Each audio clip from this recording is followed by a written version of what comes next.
assessments like this. So the challenge is finding kind of like the right one for you. Yeah, it just seems that I guess that would fall under role clarity because, having those things defined ahead of time would tell you which assessments to use. And I would think if you go through, 7, 8, 9 interviews, in my opinion, that's too many. I agree. I'm Yeah, a but I'm a fan of hire fast, fire fast. If you've got good clarity around that role and what you yep. want, find people that fit it, have a go at it. If they hit it and do well, fantastic. If not, have someone else lined up and go to the next one. Yeah, if you have an organization that you can set up like that, that can work really well. And I'll say that there's a lot of places out there that just don't have the structure for that to work. So they might hire fast or hire slow, and then there's the worst people are the ones who stay the longest because like they don't want to go anywhere, and it's too hard to fire them. So yeah, it kind of depends on your culture there. Okay, thanks. Yeah, yeah. I've got a quick Thanks for the good question. question. Yeah, Michael. So the CEO of Hierology spoke at NADA a few years, and he really shared some interesting information that I didn't quite know from um, like a data set. But what he Mhm. said was that the talent pool of applicants was broken down into three sections: the top Uh-huh. 25%, which is the most desirable candidates, Uh-huh. and then the middle 50%, which could fit, right? And then Uh-huh. the bottom 25% nobody wanted. But what he said to me, and this was 2 3 years ago, maybe even 4 years ago, so I'm hoping you can give me some clarity on this. What Yeah. he said was the top 25% are gone in 7 days, and most people's interview process could take ten days or 2 weeks. Yeah. So can you lend some credence to that top 25% and what the duration is, if you don't mind? Sure. I have a similar statistic that's later on. I think I say it's 10 days. I think overall this is just kind of like a broad statistic. It depends on your organization, who you're hiring for, the labor pool. But I think it's like a good kind of broad way to think about this, which is that the really good people are going to be gone quickly. Now, the exact percentage of the labor pool and exactly how many days it takes, it's going to vary based on where you are and what you're hiring for. I mean, like if you're hiring for a CEO versus like someone who works at the register at McDonald's, that's going to be a different kind of number of days. But I think that the way he's describing it and you're describing it is just a good way to think of it. So broad strokes, um, the best people are going to be gone quickly. So the more efficient you can make your process, and the more you can communicate, you do this, and then we're going to have a decision for you by X, and then if you say yes, then you're going to be hired by Y. The easier it's going to be for those people to continue the process with you and be happy with the talent acquisition process. The more times you have to delay things because you have to schedule interviews with other people and they don't know what's going on, the more likely they're going to go to the first person who says you're hired. I don't know. That wasn't the specific information you're looking for, but that's kind of how I understand it, Michael. Well, no, you answered it perfectly for me because the time frame is what was a somewhat shocking, not totally, but it really resonated and was maybe the best piece of information I took away from NADA that year. So Yeah. that's great. Thank you so much. I appreciate it. Oh yeah, for sure, for sure. Um, cool. All right. Well, now we'll keep going here. Am I still sharing, or did I lose it? Yep, you're good. Oh, now you Okay. stopped. Oh no. By checking, it's like the refrigerator door thing. Like, is the light on? You never actually know because you close it anyway. Okay. You can see it now. Yes. All right. So let's talk about why we're hiring the wrong people. So the first question that you have to answer is like, who are you looking for, right? We need to know what kind of person we're looking for. You all are in fixed ops, right? So it's easy to say, for example, like, well, I'm hiring someone who's had experience in fixed ops. You all probably also know that that's not true. You don't want to just look within that particular industry because there might be some great talent lying outside of that. And another issue is that people in fixed ops, this is true elsewhere too, they wear many hats depending on what role you're doing. You can't just do one thing, right? So when you can really figure out, again, this is I keep on encouraging organizations, especially local organizations, to keep things kind of local and think about not what every fixed op organization needs, or what every mechanic needs, or whatever. It's what are you looking for your specific company, for this role right now and over the next few years. So don't try and keep up with the Joneses. Try and figure out what you're looking for, because the more specific you can be, the better you're going to be able to find those people. Now, if you can get really clear about what you're looking for, so if you're looking for like, I don't know, how about you throw out a job? Dave, I'm going to call you out here. Throw out like a particular role. A service advisor. A service advisor, right? So we need to identify what you're really looking for in a service advisor. What is that person going to be doing? What are the characteristics that that person needs to do that job? And when you lay it out like that, you might find out that you don't need to just look at other people who have been service advisors. You might be able to go to other kinds of industries and find people who might be a really good fit. Um, and what this allows you to do, if you can be really clear about what you're looking for, is you can write a compelling job description. I mean, the best kind of job description, just like the best kind of marketing, is like dog whistle copy, right? You're trying to call directly to that kind of person who's going to be a good fit for you. I made this a little link here because I have a friend who's an IO psychologist like me, and he works with an engineer, and they made a GPT for a job description. So I'll just, in case you guys want to play with that later, I'm just going to drop that in the chat. Obviously it's free. And you can just kind of type in the different kinds of tasks and other things in there, and it'll spit you out a fun job description. And again, the better the job description, the more likely it is you're going to get the people that you're looking for. Again, you can also figure out where the right people are going to congregate. I'll use myself as an example because I know me best and my industry best. So I'm an IR psychologist. We're kind of a very niche field. And so if you're looking for people like us, you could post at the normal job boards like LinkedIn or Indeed, but we're not looking there that much. Now, we do have a Society for Industrial and Organizational Psychology that has a job board. If I see a job there, I'm much more likely to look at it than I will elsewhere. So finding the right people is important. And, if you want, you can use specialized recruiters that focus in on just that kind of specific thing. So when I'm trying to figure out role clarity, I'm trying to answer kind of 6 questions kind of broadly. So one question I want to answer. So let's take is the service manager, Dave, am I saying that right? SM? So service advisor. Service advisor. Yeah, Saying it wrong. SA. Okay. I don't. You guys probably don't even use the acronym, but I feel like I'm cooler when I do. So service advisor. So I asked, how would you define success in this role? Maybe write some notes and keep this in your mind. How would you answer these questions? If you have to think more than 2 seconds, then it's really good that you do this exercise. How do you define success in the service advisor role at your organization? So, for example, it might be like customer retention or comeback rates, right? What are this role's most important and time intensive responsibilities? So we're separating this a little bit. We want to know there are some things that don't take that much time but are super important, for perhaps like someone dealing with high stress safety incidents or high stress kind of customer complaints. Maybe that doesn't happen all the time, but when it does happen, you have to be really ready for that. And also things that just take a really long time, even if they're not that important, like doing kind of financial reviews or those kinds of things. Next is, what are the differences between successful and unsuccessful employees? I'd say this question is my answer to people benchmarking. Everybody loves benchmarking. They grab like the most successful people and they say, what's similar to everyone here? Well, it's possible that what's similar to them is also similar to the people who are bad. What you really want to answer is not what's kind of similar at the top, but really is what differentiates the people who are good from the people who are bad, because those are the things that you really want to measure. We're all human beings, so we're all similar in that way, but we need to figure out what is the difference there between the good and the bad. Another thing, and this one is more unique about your culture, so it's more local, is what is it about your organization that people really love, right? Why do they like to be there?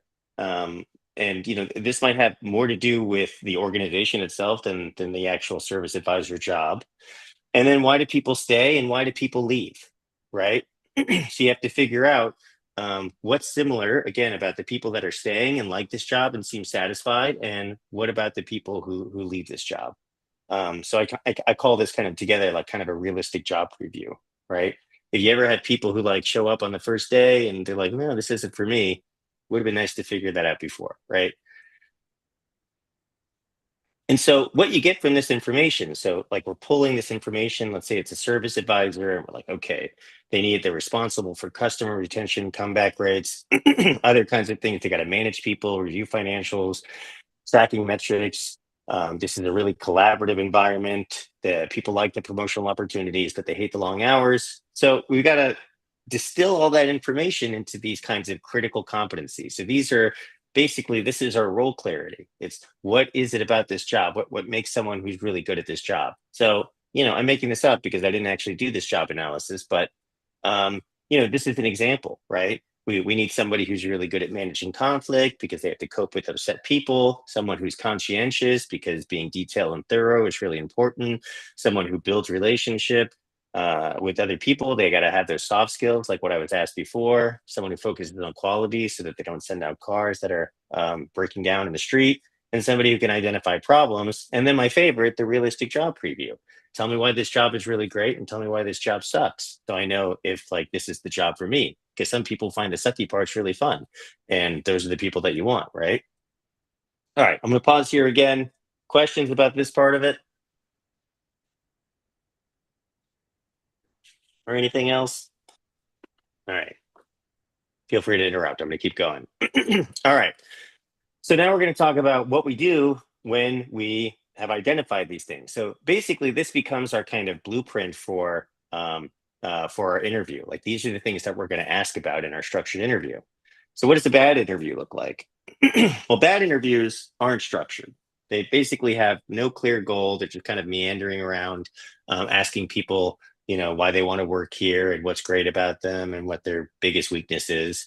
They're inconsistent. So a really good structured interview, in contrast to a bad interview, is you could take Kyle, Dave, Steven as like really good trained interviewers. It doesn't matter who's interviewing that first person, you're going to get the same answer, right? Because they're using a standardized process. They're asking the same job related questions. They're scoring it the same way. And what happens then is we get misalignment because we're looking at the wrong things. Imagine looking in two different places and trying to find the same thing. And really, the end result of this is bias. So we had, I think it was Michael talking about 5 smart people in the room, right?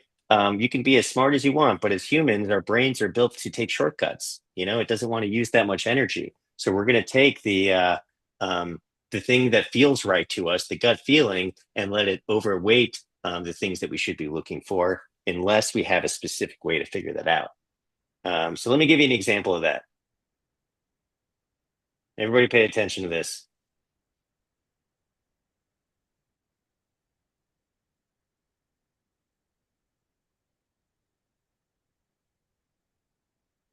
Count, count.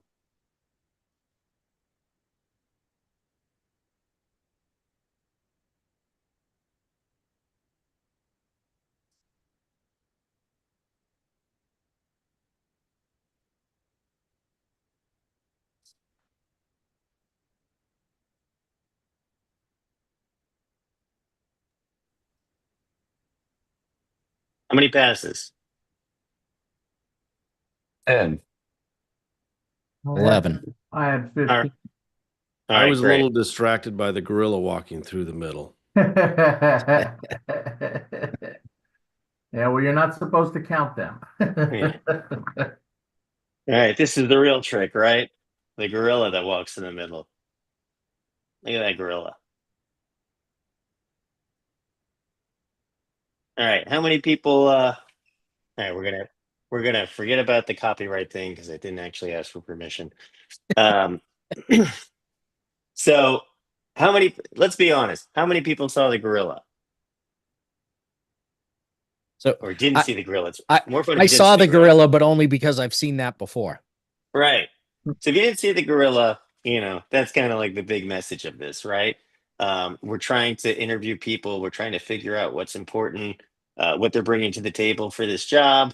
And obviously, we're going to miss stuff. if you're looking at one thing, you're going to miss this other thing. You might miss something as big as a gorilla.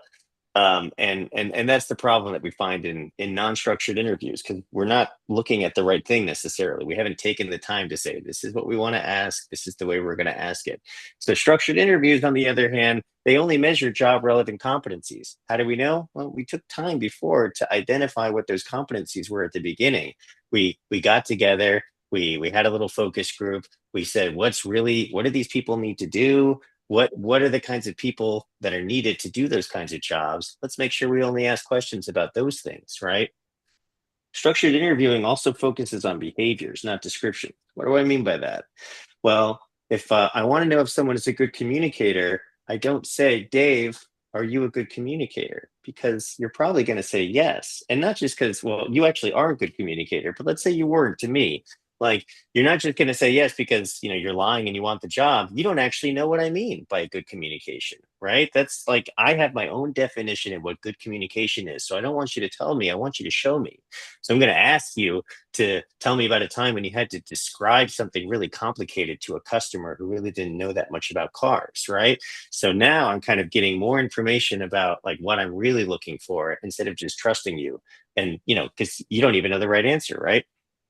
Consistency and standardization goes back to what I said before. I want all of my interviewers to be interchangeable or fungible, right? We want to make sure that no matter who is asking these questions, if you follow the structure of asking the same questions, the right questions, and you have the same way of scoring it, then, a rubric to evaluate those responses, then we're going to have consistent, good interviews throughout the organization. So that's how that works. And so this is where I say, like, well, this is supposed to be for over leveraged people, and I just gave you like a ton of homework. So just to give you a sense, and you can do some of these things on ChatGPT too, but I'll just switch over and explain how you can kind of make these interviews with this guide here. Can you see this, by the way? Yeah, we can. Okay. All right.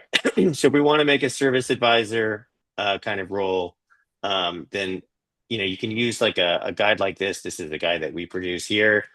And so what you're doing is you're kind of like looking for the competencies that you've identified before to have, that kind of role clarity. We're looking for someone who can build relationships and communicate effectively and manage conflict and be conscientious and that kind of stuff. And then you find questions here, like in a group with all of the people who are going to be responsible for this hiring person, and you find the interview questions that are going to be the right kinds of questions for this person. And so the reason why these interview questions are good is because it asks situational or behavioral questions. So again, not questions where you're saying, are you good at this or are you bad at this? But give me an example of when you challenged a decision made by your boss, for example. There's no real right answer there. We want to see how you react and whether it kind of aligns with what we're looking for. And so, that in a nutshell is kind of how you build an interview really quickly. Again, you can do these kinds of things with ChatGPT, but it's the same kind of thing. You want to have an interview that's structured. You shouldn't be making this up as you go along. You should have like kind of a clear idea of what competencies you're looking for, what your question is, what your probes are when they don't provide all the answers, and then what you're really looking for. What does good look like? What does not so good look like? What does terrible look like? And if you do this, then you have a better chance of identifying who's going to be really good and who's not going to be so good. So how effective is interviewing? Well, they recently, in the past few years, just did a big analysis of all the different ways that you can select people. I'm going to give it to you in correlations, which isn't going to make any sense if you don't do correlations for a living, but I'll give you a kind of an example next to it. So structured interviewing has a correlation of like 0.42. Just to give you a sense, the correlation between studying and someone's GPA is a little bit less than that, like a 0.39, 0.38. And then after that, you get cognitive ability tests, which is about 0.3. Emotional intelligence, also around 0.3. And then down at the bottom are these unstructured interviews that just don't work that well, right? Now, what this is saying is two things. Number one, structured interviewing is the best way to hire people. So that's the way to go. But also these things that come in like second or third and fourth, I guess that doesn't count. That's not hiring people. But the things that come in second and third, you can still use them. They actually have an additive effect. They're just not better than structured interviewing. All right, And let so me when you pause say here. correlation, you're talking like R-squared correlation, just so I understand. Well, this is the R, not the R squared. Gotcha. Yeah. So the R squared of this is probably like 0.17. So 17% of the variance of performance is accounted for by structured interviewing.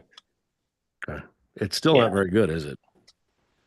Nothing is like super I great. was gonna say what's interesting is it kind of says there's no silver bullet, I guess is where I was going.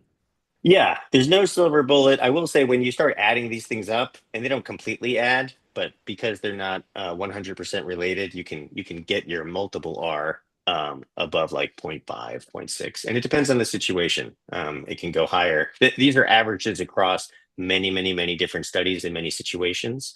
But yeah, all you're doing in hiring is you're trying to increase your probability of success. Um, Out of curiosity on this, and forgive me if I'm consuming too much time here, it seems to me one of the better factors in all of this is the person's track record, and whether that's their resume, their CV, whether it's how their recommendations, if you follow up on the recommendations of other people saying about them, that those are highly valuable. Do you have some baseline how that correlates to this? Yeah, they're pretty bad. So They're pretty experience, bad. yeah, yeah. So experience is not as good as any of these. It might be like kind of in line of unstructured interviews, and of course it depends on the job. This is averaged Yeah, yeah. across many jobs.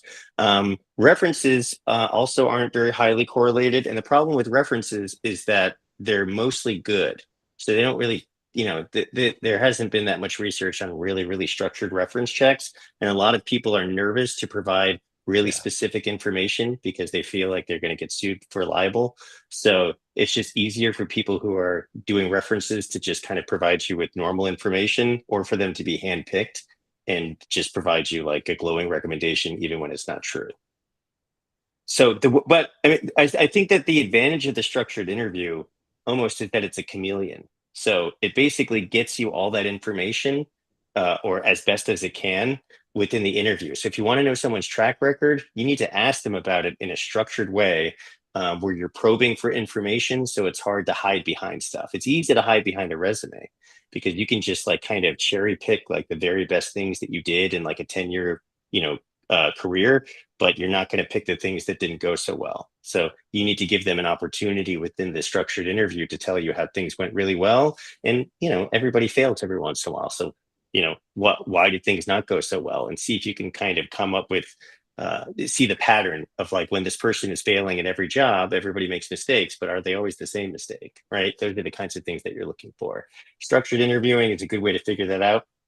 Another thing that isn't pictured here, but it's kind of close to structured interviewing, is what's called role play or simulations.